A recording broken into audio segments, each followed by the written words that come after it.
Two, டஸ். இந்த 2 வேர்ட்ஸ்லையும் உங்களுக்கு confuse இருக்கா? பல இங்கிலீஷ் லேர்னர்ஸுக்கு இதில் கன்ஃபியூஸ் இருக்கு. இது இப்போவுமே விளங்காமல் இருக்குது. இதை பற்றி தான் இன்றைக்கு நான் உங்களுக்கு கிளியராக சொல்லித்தர போகிறேன். டூ, டஸ் இந்த 2 வேர்ட்ஸுமே ஒரே அர்த்தத்தை கொண்ட 2 வடிவங்களில் இருக்கிற வேர்ட்ஸ். இதை பார்த்தீங்கன்னா மெயின் வேர்பாக நாங்கள் சென்டென்சஸில் பயன்படுத்தலாம். இதற்கு ஒரே ஒரு அர்த்தம் தான் செய் என்று வரும். எக்ஸாம்பிளுக்கு பார்த்தோம் என்றால் we do our work, he does his work. 2 சென்டென்சஸில் இருந்தும் நீங்கள் என்ன விளங்கி கொண்ட நீங்கள்?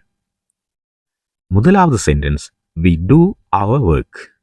we ஒரு ப்ளூரல் சப்ஜெக்ட். ப்ளூரல் சப்ஜெக்ட் வரைக்குள்ள நாங்கள் do என்று பயன்படுத்துகிறோம். அதே நேரம் he does his work. இந்த 2வது சென்டென்ஸில் he என்ற சிங்குலர் சப்ஜெக்ட் வருது. அதால் நாங்கள் அதில் டஸ் என்ற வேர்டை பயன்படுத்துகிறோம். இப்போ உங்களுக்கு சிம்பிளாக விளங்கி இருக்கும். சப்ஜெக்ட் சிங்குலராக இருந்தால் டஸ் என்ற வேர்டை பயன்படுத்தணும்.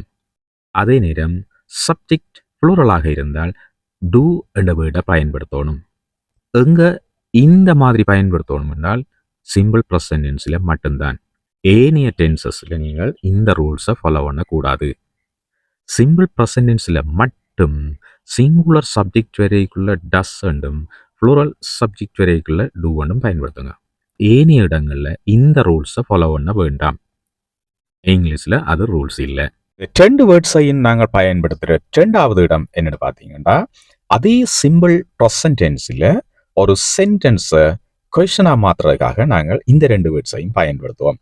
ஒரு சிங்குலர் சப்ஜெக்ட் இருக்கிற சென்டென்ஸை கொஷனாக மாற்றுறதுக்கு டஸ் சென்டென்ஸுன்ற முன்னுக்கு பயன்படுத்துவோம். அதே மாதிரி ப்ளூரல் சப்ஜெக்ட் வார ஒரு சென்டென்ஸை நாங்கள் கொஷனாக மாற்றுறதுக்காக டூ என்ற வேர்டை சென்டென்ஸுக்கு முன்னுக்கு பயன்படுத்துவோம். இந்த 2 விஷயங்களை நாங்கள் எக்ஸாம்பிளில் பார்ப்போம். இந்த 2 சென்டென்சஸ்லையும் டூ மற்றும் டஸ் ஆகிய வேர்ட்ஸ் மெயின் வேர்பா வரையில்ன்றதை நீங்கள் அவதானிக்கலாம். இந்த 2 சென்டென்சஸ்லையும் மெயின் வேர்ப்ஸா வேற வேர்ப்ஸ் வந்திருக்குது. ஆகவே இந்த 2 வேர்ட்ஸும் சென்டென்சஸை கொஷனா மாத்திரக்கு மாத்திரமே பயன்படுத்தப்பட்டிருக்கு.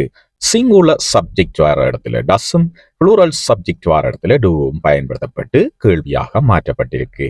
இப்போ உங்களுக்கு புரிஞ்சிருக்கும்.